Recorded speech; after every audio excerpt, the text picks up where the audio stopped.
এই যে বৌমা, আজকে রাত্রে আমার দুইটা বান্ধবী আইবো, পিজা মাছ আছে তার লিগা রাইন্দো। ফ্রেন্ড কার, আমার না আপনার? আমার কেরে? তো রান্নাটা অফ কোর্স আপনিই করবেন। আন্ডারস্ট্যান্ড?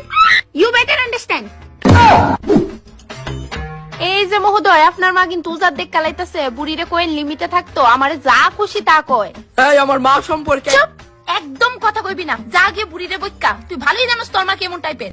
বাবা, তোমার কি মনে হয় আমি তোমার কথা শুনুম? না না, কিতা কইছস বুঝছি না, আরেকবার কো। ও মা, তুমি আমার অর্ধাঙ্গিনীর লগে লাগু কেনে গো? এই যে বুড়ি, আমার বাপের বাড়ি গয়না দিয়ে নিছিলেন, মনে আছে নি? না, আমার মনে নাই। ইডা দিয়ে মাথাত বাড়ি মেরে মনে করে দিতাম নি। নো বৌমা, সব লয়ে যাও। দেখ বাবু, তোর বউ কিন্তু এখন বেতালা করতেছে। 1 মাস হয়ে গেছে বাপের বাড়িতে গেছে, এখনো আউনে ফাটতা আসেনি। ফোন করছিলাম, আজকে আইবো। দিন দিন ভালোই উন্নতি হইতাছে বাবু, জানোস মুহের উপরে তর্ক করে এখন। যদি নিজের মায়া হইতো চুলের মুষ্টির ধরে বাইতে বাই করলাম এনে। দাঁড়াও না, আমিও খেয়াল করতেছি। এটা আয়ুক আজকে বাড়িতে।